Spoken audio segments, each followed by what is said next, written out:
chika mo? Alam mo to? Hindi. Ako sa'yo. Ano? Ngayon, papalam mo. Ano nga? Si Nicole na. Ano? Nasa Baguio. Tapos? Mag-burnout sila. Oh, pinayagan mo. Oo, wala kang di ko kaya hanggang. Nandun na. Bakit mo pinayagan? Ikaw bababae na sila. Paano mo naman nasabi? Siyempre! Alam si Lenny. Oy, naman! Na-offend ako. Alam mo naman si Lenny, hindi siya bababae. Kung puro scatter lang. Okay. Ay, dito ka mamaya. Nang bababae ko. Doon mo ba? So, siguraduhin Kasi ko ikaw lang gusto.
Wala, ayos ka. Mukhang magkakapera nga ako dito. At dagdag sa gastusin.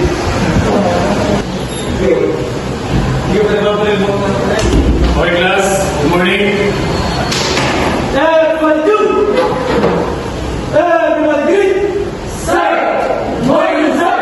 Okay now. Sit down.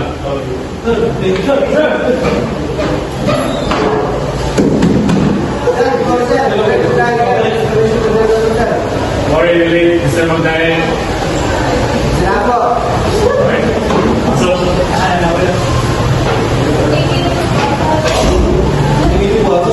okay, class. Sino mo dito ang nakakaalam kung ano mga sagot-sagot niya? Ha? Ikaw, Toy. Ikaw. Ikaw. Okay. Mga sagot-sagot niya. Iiwas-iwasan niya na. Alam niyo ba niya dito sa school natin? Lalo na kung kayo nahuli dito sa departamento natin. Expel na rin kayo. Naintindihan niyo ba? Walang puhunan.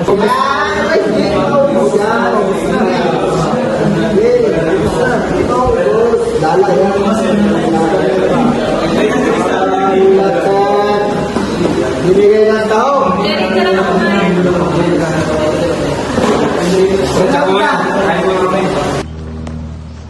Alam mo, ganun papagod na ako kay Larry. Puro na lang siya scatter. Anong dapat kong gawin? Dapat, hiwalayan mo na siya. Kasi ngayon nga mag-jowa kayo, ganyan na siya. Paano pag naging mag-asawa kayo, wala ka na makukuha ng pera. Kaya dapat, umanap ka ng lalaki na walang bisyo. Yan. Yan, pare, scatter na. Okay. Allah.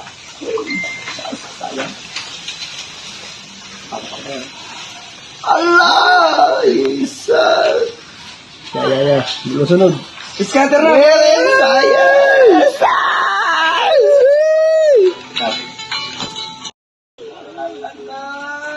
Ano na naman yung ginagawa niyo dalawa? Magkasama na naman kayo.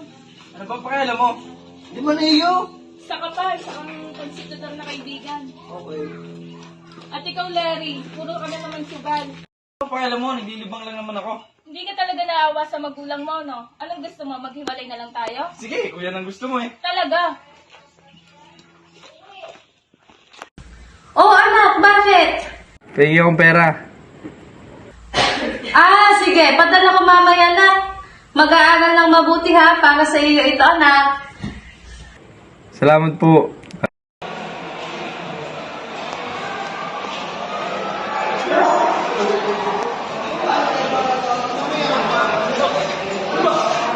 uy! Ano yan? Ano yan? Buta ka sa principal. Gusto mo? Yan na. Pasok. Mapo ka. Sorry, mapo ka. Sabi, alam mo ba kung ba't pinatawag kita dito? Yes, sir. malaki na pinagbabawas sa department na ito ang sugay. Talagang hindi na mauulit sa pagtanggal ka na sa department na ito. Gambling is bad. Huwag mong subukan. Masisira ang buhay mo.